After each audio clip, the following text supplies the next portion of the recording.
I'm back.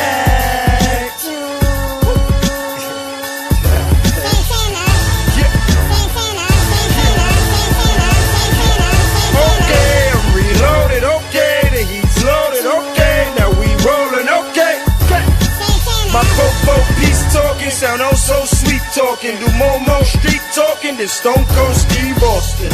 All right, back doing more street talking than Stone Cold Steve Austin. All right. Yeah, Weekend Wrestling Podcast is back. D Harris here along with my main man Joe Reynolds. How y'all doing? And by the way, guys, we hear a heater in the background. We're in Cleveland, and we just coming off of a negative 24 wind chill with minus 3 degree weather. So. And I saw the highest of -9, and it still kind of feel like that despite being 9 degrees. And we're still not out of it yet. We just came out of Snowmageddon last week, so it's crazy. But we do have NXT Takeover Phoenix to keep us warm as well, because it was a good show. It kept us hot. Great show. The A show, NXT. I think everybody agrees with that right now. They always put out, Triple H and those guys down there are always like putting out like decent content like weekly in terms of in-ring. And I mean, I know a lot of these guys and girls are coming up, but a lot of them are good on the microphones as well too. So good on the microphone, good in the ring. I mean, you don't get the gimmick thing, but I think that's what does it. Like, I think it's perfect. And it's not long either. Well, let's get into the show. All right, when we opened up, we had the War Raiders. Say that 5 times fast. The War Raiders, Hanson and Rowe taking on Kyle O'Reilly and Roderick Strong of the Undisputed Era. Yeah, and this was to start out NXT Takeover. This was a good match. And surprisingly, you know what? I was surprised Adam Cole didn't come down the ringside, but I'm kind of glad he didn't. And we'll get into that in a second. Thought he was going to come out and Bobby Fish, but like they went out there on their own, and they like I said, to start out the show they did great. This match, pretty much they came out gunning, because the War Raiders, if you see these guys, behemoths. I think they were a big deal in Japan too, and we had some really good spots in this match. One that's sticking out in my head right now is Hanson went for like a suicide dive. Oh, and face planting. Man, he went. It was just like pancake. He went back first into the mat, and that put him down for most of the first half of middle part of this match, I would say, because it really picked up. They came out like swinging out of the gate, and all 4 of these guys are really good performers. And it helped, and it also played into the whole Undisputed Era trying to isolate, because like I said, these guys are behemoths, so that you had to isolate one to try to pull off a victory. And man, like another notable like Hanson, once he got back in this match, dude is pretty athletic. Yes, he is, man. Like, this guy was going from corner to corner. Cartwheels. He did that cartwheel several times. Yeah, and then he even did the flip onto the ropes and then back elbows. Yep. Man, great match. Great match. Like I said, Rowe did his thing. He's actually a pretty good performer as well, and he held it down. Like, he took a couple of shots to the face that didn't even. I'm pretty sure his wife is pretty happy with that performance. Married to Sarah Logan, so she had a pretty good showing in the Royal Rumble the following night. Yep.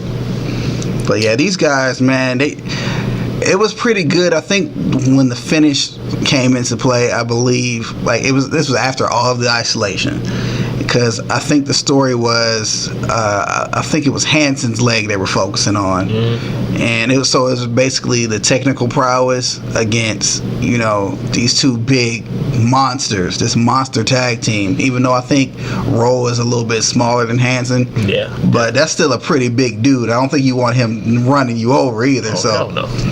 And I think at the beginning too, it was I think, was it Roderick Strong? He completely obliterated one of the War Raiders with a drop kick, like a wrecking ball drop kick through the ropes. Yeah, I do seem to recall that, yes. Yes, that was, and it was basically the Messiah of the backbreaker and the technical prowess, Kyle O'Reilly. They're trying to, like, pretty much stop these guys from even getting going, but once the War Raiders got going, that was it. Yeah. So then we had this weird, it was like a power bomb. Which one? The power bomb slash like a power slam power bomb. Yeah. So basically, that did Kyle O'Reilly in. Yep. And the way they told this story was that if the War Raiders wanted to pin Kyle right then, they could have, because he looked like he was just completely dead weight. Yeah. Then they hit him with their finishing move called the Fallout, which is a dope name for a pretty dope move. It's like the upgraded. Remember the headbangers back in the day? Yeah. Yep. Thrasher and Mosh, they had like the stage dive. Okay. So it's kind of like an updated version of that, and so I think theirs was more like a power bomb. It's more like a backdrop, leg drop combo. Mm-hmm. But yeah, when they hit Kyle O'Reilly with that, you just knew it's a wrap, and we finally got new tag champs. Yes, like long overdue. And it's a good thing, and I mentioned Adam Cole earlier. It's a good thing he didn't come out for this match, because we already had them fight each other. It was the War Raiders, Ricochet, and Pete Dunne versus all 4 members of the Undisputed Era. He was involved in that, and then there was other tag team matches with the War Raiders and other teams for the titles, and Adam Cole got involved with that. Never clean finishes. So I'm glad this actually was a clean finish, because it got the Undisputed Era to stand on their own, which they can. They don't really need outside interference, but the fact that this was the crutch that was kind of holding the War Raiders back, it panned out for them. They got the win, and we got the clean finish just to showcase their talent and what they can do.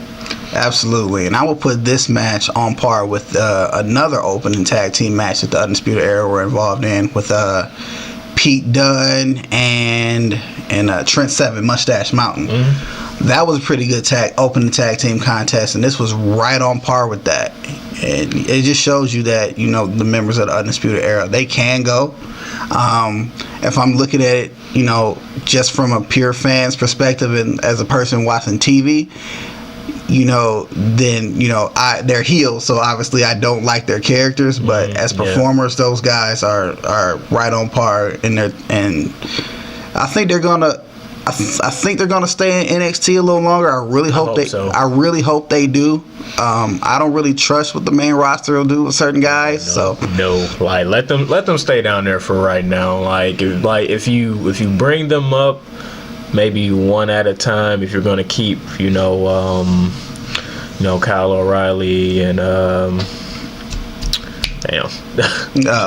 Bobby Fish and Adam Cole and Bobby Fish together in terms of tag teams, do that, but try to keep them down there for a while. Yeah, I would leave them down there. Some people just need to be in NXT.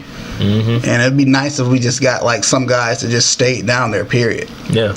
That was originally actually supposed to be Samoa Joe's role. Really? Yeah, he was actually supposed to be an NXT mainstay talent. He was actually told he wasn't going to be called up. I actually would have liked it. Not saying, I don't like what he's doing on the main roster. He does kind of just a tad get lost in the shuffle, because there's so many people to choose And on from. top of that, Samoa Joe's been injured a lot too, so that's got something to do with it as well. But yeah, he was supposed to be an NXT mainstay, and he was supposed to be down there to help the regular guys. But obviously, the guy in our next match, Cassius Ohno, the former Chris Hero, on that role. That became his role. And as we get into that match, I thought this match between the newcomer Matt Riddle, I love this guy, he's got a legit background, former MMA fighter. I thought this match between Matt Riddle and Cassius Ohno was going to be the actual match that Matt Riddle lost. I thought this was going to be his first loss. So we've seen this match 2 times before already. I thought he was gonna lose at first as well, but then when the bell rung and how he came out, I'm like, you know what? I think they're gonna close this out with him basically sweeping, because there's no point of a fourth match. And to me, yeah, this kid has promise, and this match was actually a good match to showcase his strength, because I did not expect half the stuff that he did that I saw from him.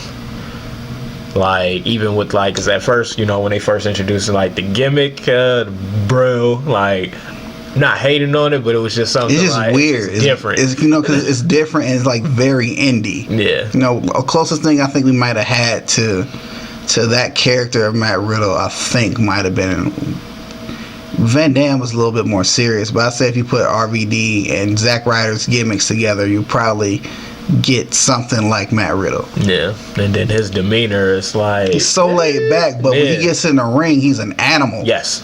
And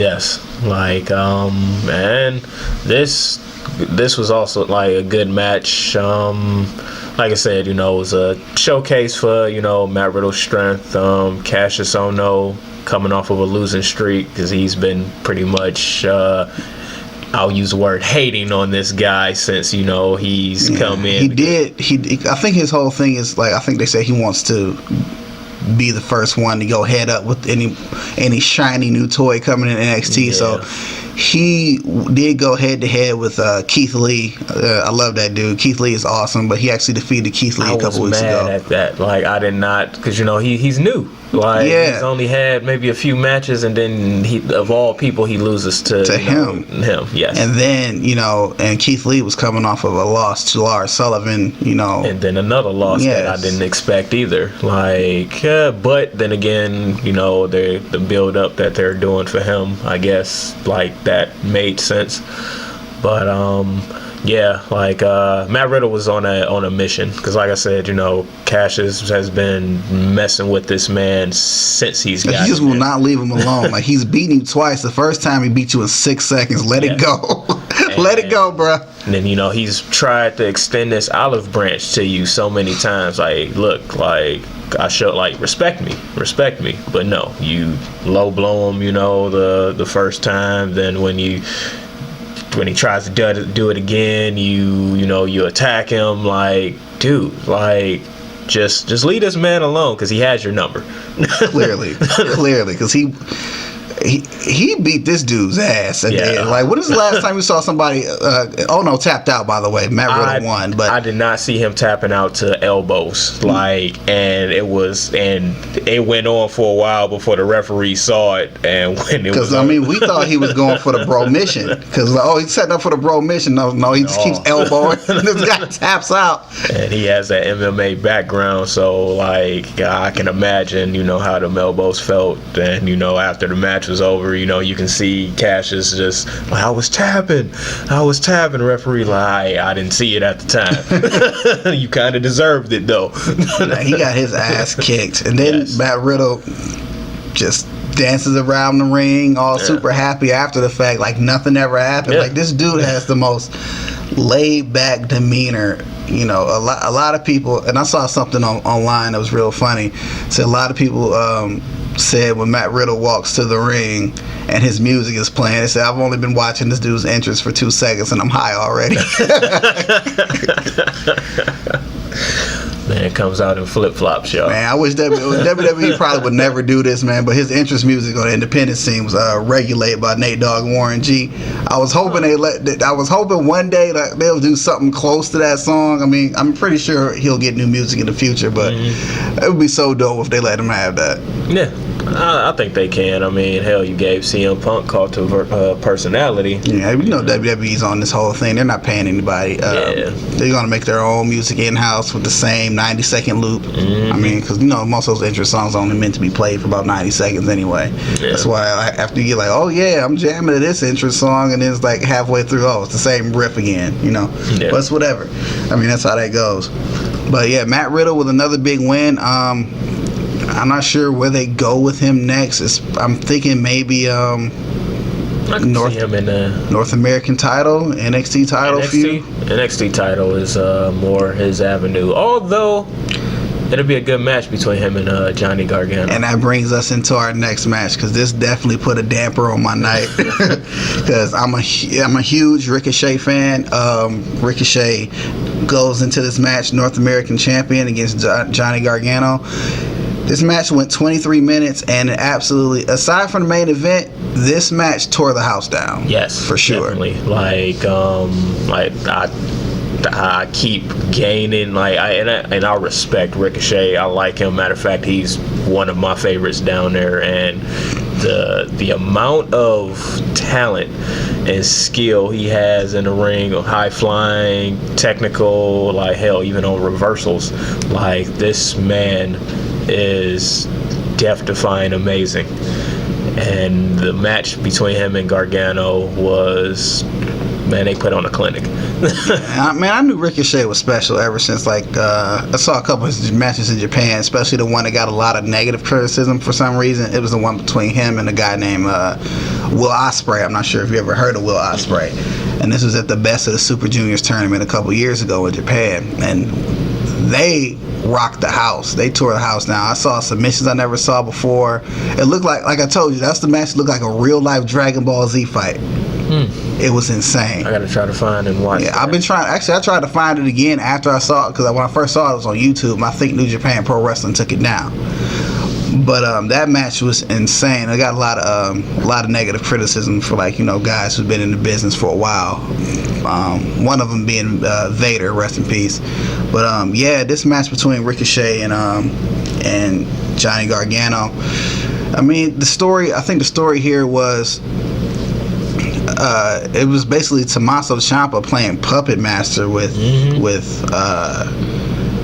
Ricochet and Aleister Black to a degree, and Johnny Gargano, and he even made a promo one day saying, "What if at the end of NXT Takeover, I'm still standing as the NXT champion?" And Johnny is standing as North American champion. And it was like that planted the seed for Johnny to call out Ricochet, even though he snuck him, and Ricochet didn't like that, said he lost all respect or whatever. So he said he was gonna slap some respect into him. I was even looking at Ricochet's Instagram. Much respected dude. He stayed in character, because he said he basically said, "I'm gonna whoop Johnny Gargano's ass. I'm gonna slap some sense into him." But it was on one of his Instagram lives or whatever. But yeah, this match went all over the place. We got to see and I'm not trying to take anything away from Johnny Gargano. He's a hell of an athlete too, but just some of the stuff Ricochet was pulling off. This dude at one point came out of a Hurricane Rana. First of all, there was he tried to power bomb Johnny Gargano. Johnny Gargano reversed it into a Hurricane Rana. This is all on the top rope. As soon as he snapped off the Hurricane Rana, Ricochet lands on his feet and walks away. Turns around and looks at him. What? Some of the stuff they were pulling off. Johnny Gargano, of course, is a lot of people think he's a high flyer, but he's really not. Okay. He's more of a technical wrestler. A lot of people assume that he's more of a high flyer, because that's how he comes off. That's how he came off to me at first. Yeah, but if you watch him, he even had an interview with on the Edge and Christian podcast. Said, because they were talking about the last match he had with Ciampa, he was like, biggest thing I ever did was I came off the top rope for a second rope DDT. I don't really go off the top rope that often. Yeah, he'll dive through the ropes, but everybody dives through the ropes. Yeah. The girls dive through the ropes now. Yeah, the freaking Bellas can dive through the ropes. Yeah, but he did that. Gargano ended up reversing, because I think he was gonna try to do a Hurricane Rana, but no, it was either a power slam or something. But Johnny dropped from the bottom and he went face first into the turnbuckle. Despite Gargano put a bad taste in Ricochet's mouth. At one point in the match, he extended his hand to him. Was like, "Hey, which Johnny am I going to get tonight?"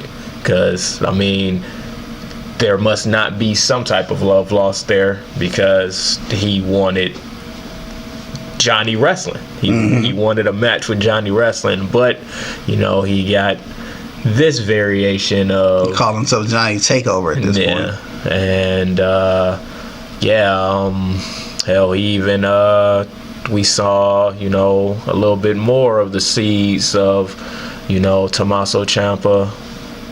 Johnny at one point pulled the mat, you know, to expose the concrete to try to basically do some major damage to Ricochet, but the DDT didn't pan out the way, you know, that he wanted to, so they had to bring the action back into the ring. But these guys hit all their big stuff. We saw Ricochet going for the Gargano escape, which is Johnny Gargano's cross-face-like maneuver. Yep. Almost like the bake statement, except he's like wrenching your shoulder or whatever. All of them are variations of the freaking crippler crossface. But yeah, we saw that. Johnny Gargano actually put on the Gargano escape once or twice. Ricochet gets out of it. Ricochet didn't go for the 630. He did, I believe, hit a springboard 450 for a 2 count, and he also went for a shooting star press, which almost resulted in a near fall because Johnny Gargano got the knees up. Of course, Ricochet was diving all over the ring. He nailed Gargano on the floor with a couple nice shots, and then we saw Gargano hit that slingshot spear, which can be brutal when it's like, you know, sold correctly. Oh yeah, definitely. And his other finisher he hit earlier on in the match was that slingshot DDT, and I thought it was over right there. And then I think there was a spot later on when we got near the finish of the match, Gargano like lost it because he could not put Ricochet away. Yeah.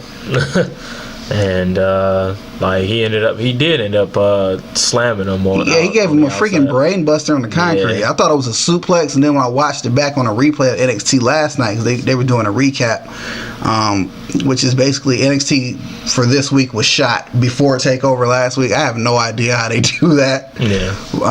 I'll be confused watching the show after Takeover. That's why I always text you like, "Hey, is this do I need to watch this?" But look, if you're there, that's the pre-show for NXT. However, if you're not there and you just watch Takeover, then if you watch NXT the next week, that's the following week's episode because they just record it while they're there. Okay. And they did the same thing for NXT UK.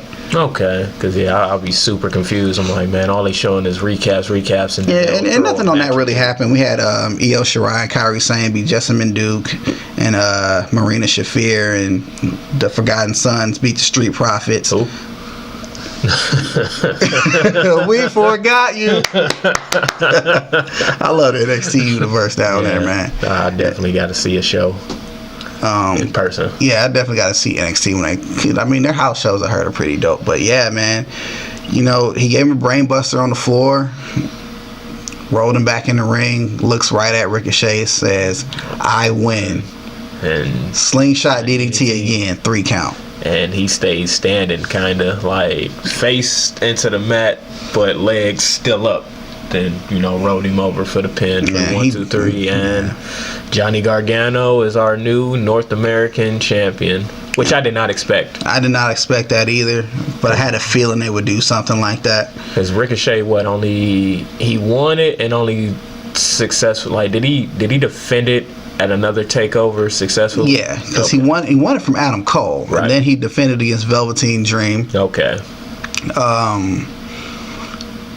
Who did he defend it at? Who did he defend it against after that? I can't even remember, because I know I think he had a rematch with Adam Cole as well.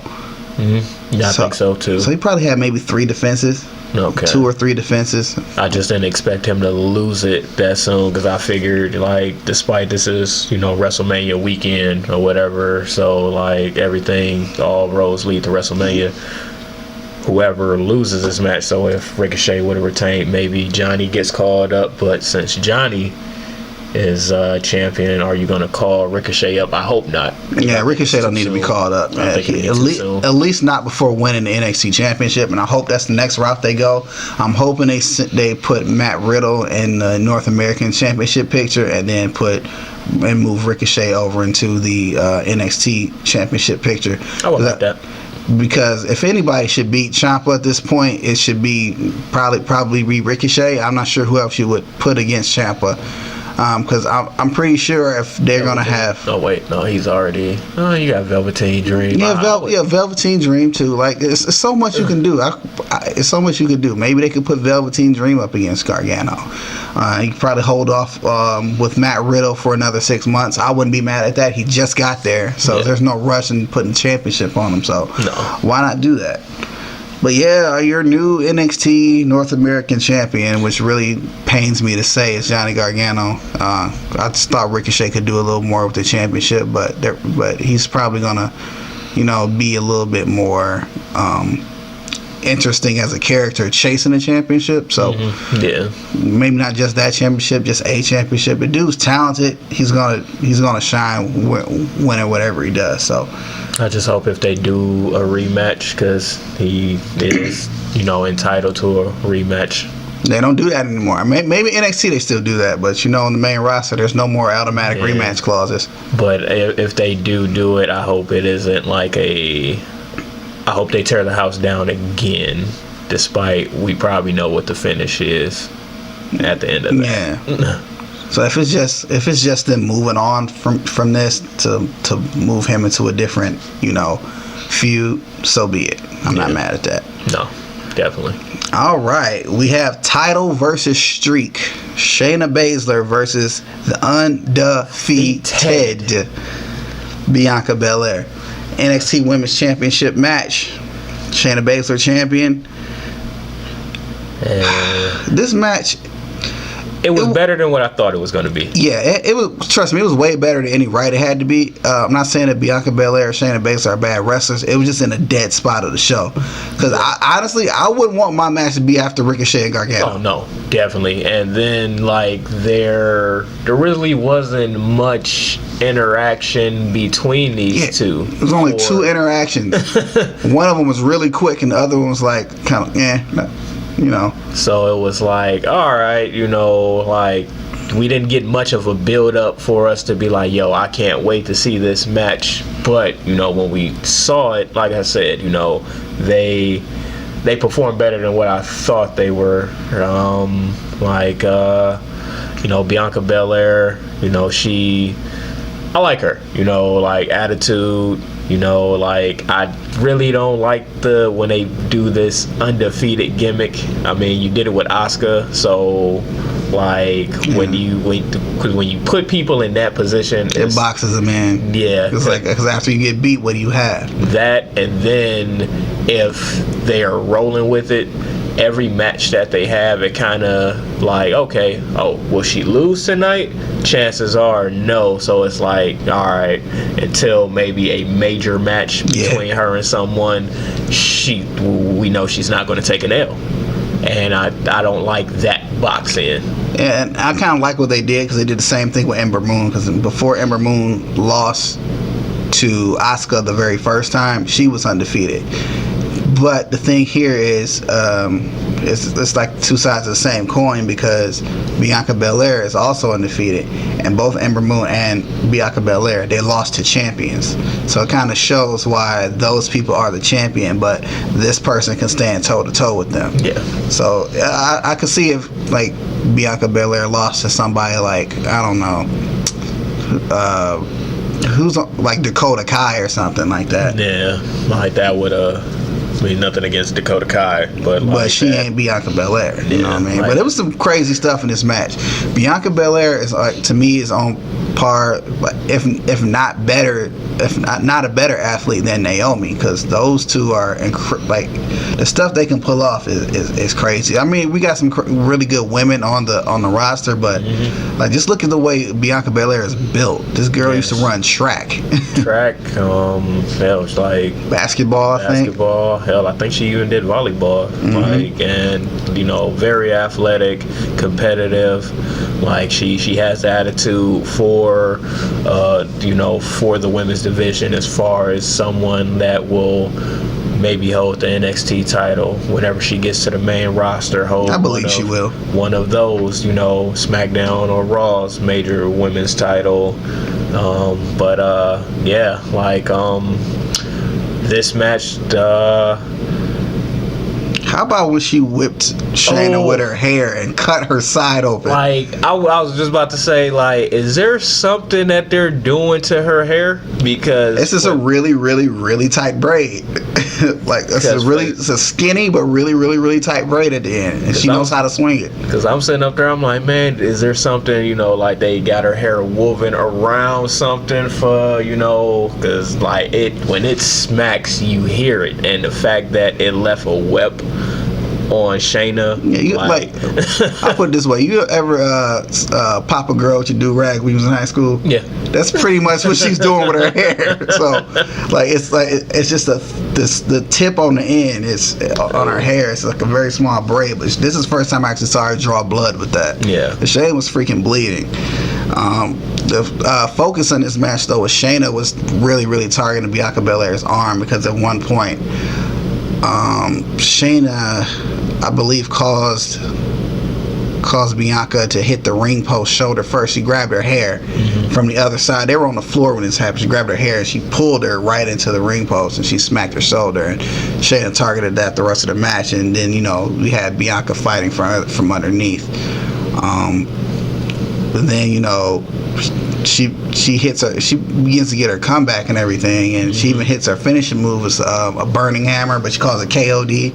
I'm pretty sure that stands for Kiss of Death, because she's got Kiss tattoos down her back. That makes sense. So I'm pretty sure it's got to stand for Kiss of Death, but you know WWE don't want to say stuff like kill and death and stuff on PG. Very but PG. Even though Ronda Rousey said she would kill Becky Lynch, she literally said that on Raw. She said the only thing that's stopping me from killing you with my bare hands is my decision not to. I'm like, holy shit. Yeah. So that was a little far, but for them. But yeah, as she hit KOD, and then I think during that process, Jessamine Duke and Marina Shafir, they ran down to the ring. Because didn't the ref get knocked down? Yeah, the referee took a bump.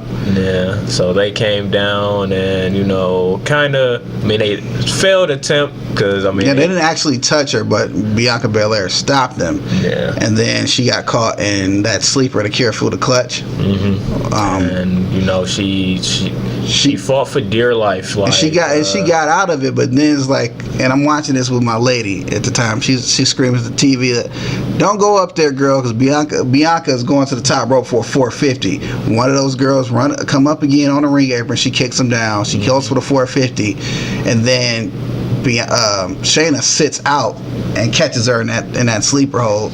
Yeah, because it looked like, you know, when she landed, I'm like, did she move? And she didn't gauge. I saw her do that to Mia Yim in the first Mae Young Classic. She like sat out and caught her. Okay. Like she sat up and just grabbed her. I'm pretty sure nobody listening at home can see what I just did, but I just demonstrated what happened. But it's a cool little reversal to that move, instead of just letting your opponent miss. So that was pretty cool. She fought to her last breath, literally, because she choked her out. She didn't tap, which is good, so, you know, it leaves suspense. But she took her first loss. Yeah, and I think it's good, because, you know, you got to, sometimes I do agree, even with guys like back in the day like Goldberg, you do have to get them away from that undefeated streak. Yeah.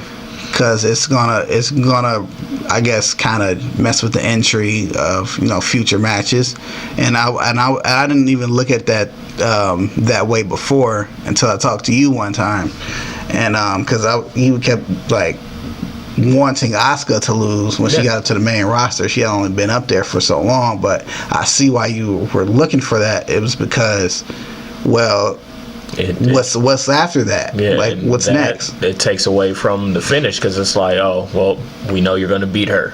We know you're going to beat her. We know you're going to beat her. Then when they finally made her lose, which shocked me, it was like, yes, like, that is the shock factor that I like. And I'm glad that y'all finally did it, despite I didn't expect it.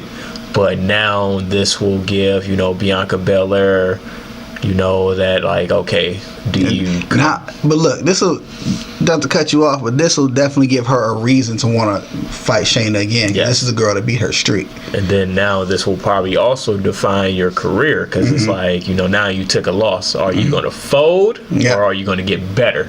And I think and on NXT this week, she said she's still undefeated, because she said it being undefeated is not about a record; it's a state of mind. So she still says she's undefeated. Okay. So that, which is really, really cool. She also told that radio host that was on the pre-show, on the NXT pre-show, to kiss her ass, because he was apparently talking crap about her. That was fun. That'd be something to watch NXT for this week. Okay. They showed the backstage segment after she lost the match. But yeah, man, that'll give her like a reason to be like, okay, you took my streak, I'm going to take your championship. And that'll actually give them now a chance to have a real program with some build up to a real match, because the next Takeover is WrestleMania weekend. Right. So that's about 9 weeks. Yeah, because I think at the time with WrestleMania it was like 70 days. So now, I mean, it's, you know, a few days less than that now. But yeah, definitely it gives them time to build something that's like, okay, now let's get the show. Yep. Main event time. We had NXT champion. And first of all, NXT championship, for you podcasters out there, the NXT championship is not a world championship. It's the top championship of NXT. Yep. And that means that the closest it would put it on par with is the Intercontinental Championship. It's the top championship of NXT. It is not a world title. Stop referring to that. Referring to it as that. So we had NXT champion Tommaso Ciampa defending against former champion, who's finally getting his rematch, Aleister Black. Yes, man. Aleister Black is my boy. He was on a mission. Yeah, because Tommaso has he's been, you know, kind of poking the bear a little bit, and, you know, kind of getting out of Dodge, you know, with the whole, you know, his whole little puppet master scheme of, you know, coercing, like, and I'm going to mention Johnny. Yeah, because it goes hand in hand. Yeah, like that. So, you know, the fact that he, you know, finally got his match against, you know, a fair match against this man was, you know, well deserved.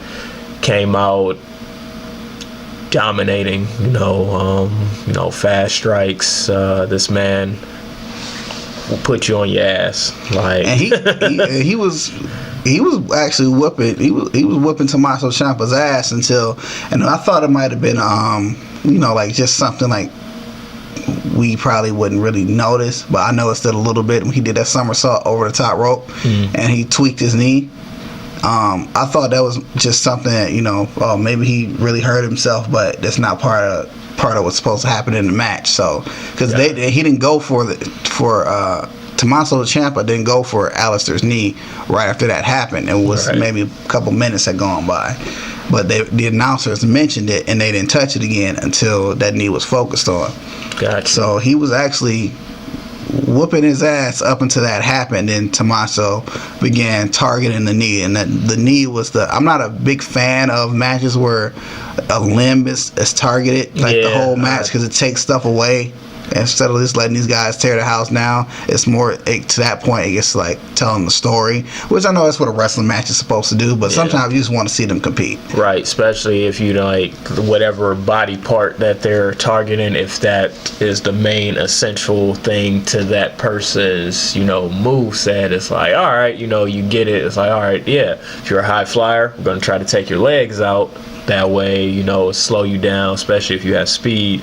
If you're a striker, we're going to go for your arms or, you know, suplexes or whatever, because, you know, you need your shoulders, your arms, and all of that to perform whatever you need to perform.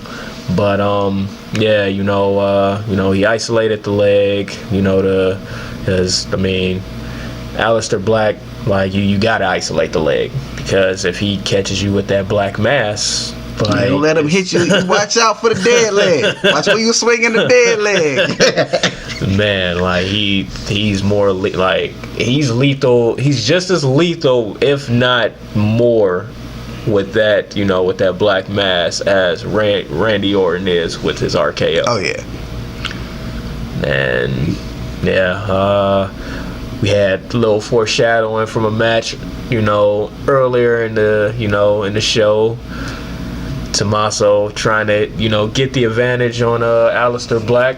And he pulled out every dirty little trick in the book. He pulled up the mat. He put out he spit water in the guy's face. A couple people actually got that water spit on them on the first row, and the announcers got it. Did you hear them mention that? No. That came right out of Ciampa's mouth. Like, that water did. A lot of people got that water. Ooh. Like, Mauro Ranallo was like, yeah, I see some of our NXT fans caught a little bit of Tommaso Ciampa's venom right in the face at ringside. I was like, oh, yeah, because they got it, too. The announcers got it, too, because it was, like, right there. That was a lot of water. Yeah. So he spit water in his face. He targeted the knee the entire time. The steps came into play. This guy, Tommaso is just a guy you want to see him get his ass kicked, and he really deserves for somebody to like beat his ass. Oh yeah, like the shit that he does is like, dude. Like, why are you doing that? You're the champion. Why are you acting like that? What do you have to be mad about? I don't get it. But he plays the slimy character, he plays it well. Like, I think that's, he'll probably be a top heel in the main roster. I'm hoping so. Although it's kind of weird because I don't really, when you compare, like, if you were to put him on the roster now, it's like, damn, where will you fall in at? Like, he'd probably be better on SmackDown if that was the case. That, but then also, like, will they utilize you, or will you get lost in the shuffle? That's a good question. It also depends on who else is there. True. You know what I'm saying? I can see him filling in a role like Randy Orton has as a heel right now, because Randy Orton is he's like I wouldn't say he's a part-timer, but he's not there all the time. He seems like he's on for 6 months, off for 6 months. That's almost what it seems like. He gets a lot of gaps, and even when he's on, he's not on every show. So it seems like he's earned it because he's been there for a while, but I think he's like on the tail end of his career, much like John Cena is. It's crazy because we've been watching this stuff for a while, and it's hard to believe like John Cena and Randy Orton are being phased out at this point. Right. But back to the match, Ciampa, I think he fit in on SmackDown, but this guy he's just a dastardly heel, man. Just pulled out all the stops, trying to just get the upper hand on Aleister, because Aleister would not go away. It was some points where he just completely like destroyed Ciampa. He even hit Black Mass, but couldn't make the pin at one point. Because he ended up rolling out the ring. Oh yeah. Yeah. So like, finish wise, he had to go to the floor, and ended up putting the man down.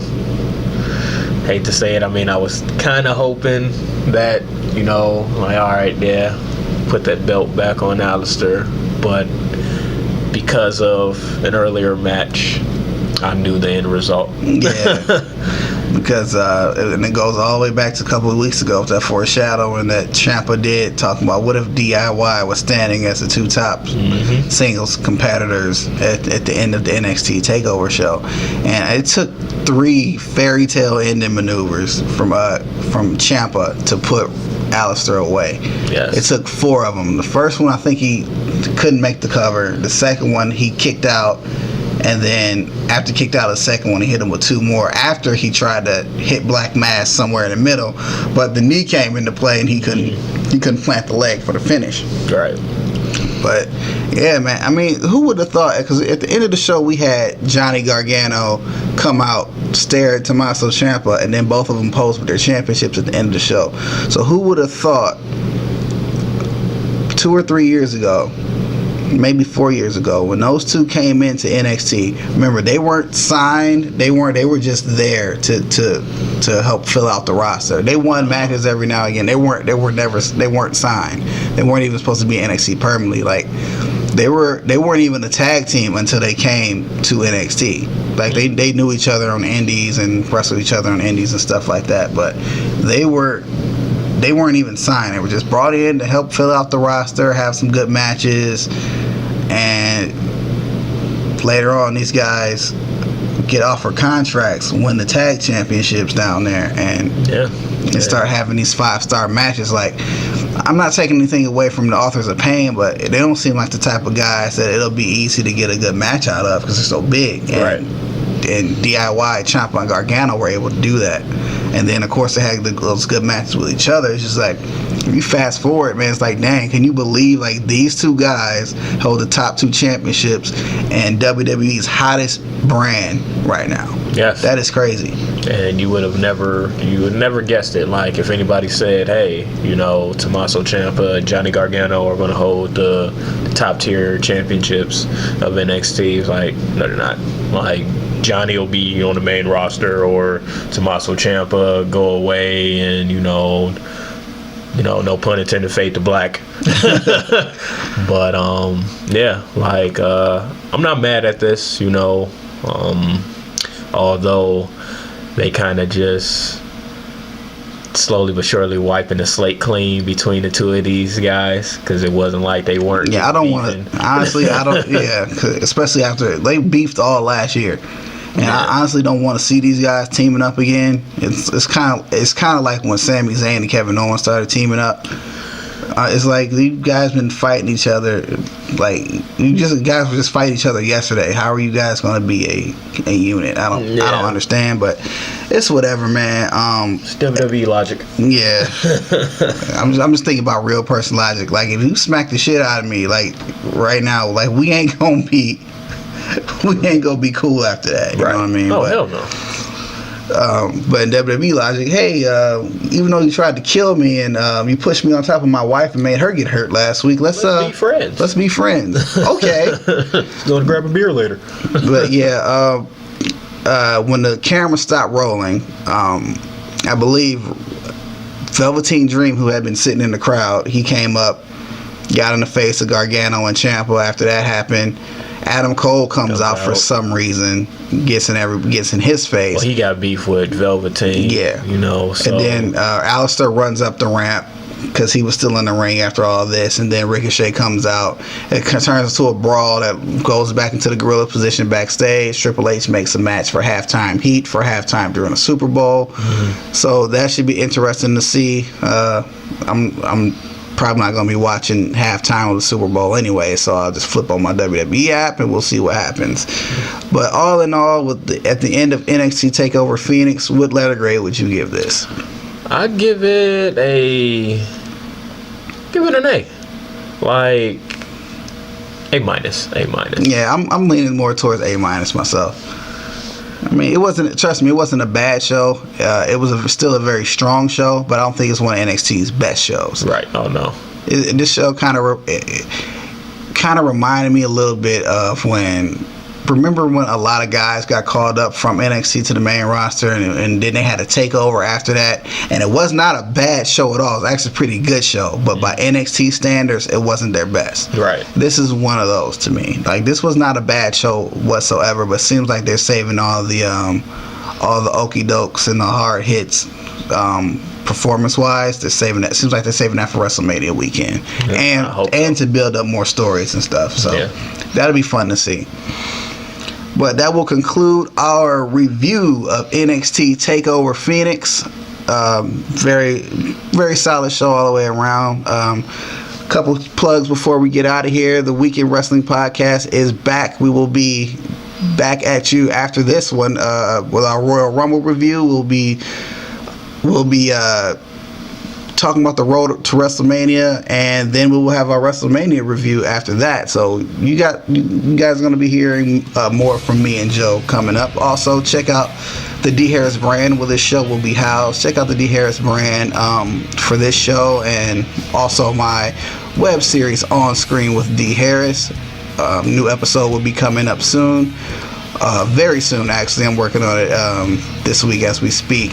And also for any videos regarding Team Prodigy 216, that's another venture Joe and I are involved with, our automotive team. All the videos and web content for that will also be posted on the D Harris Brand's YouTube channel. And big shout out to my employer, WMFD Television down in Mansfield, Ohio. Check us out on WMFD TV Scores and More if you can, or check out any of our shows of Scores and More on WMFDTV.com. Anything you need to plug, Joe? Oh no, that was a great plug, man. I can't follow that. Get Kingdom Hearts 3, no.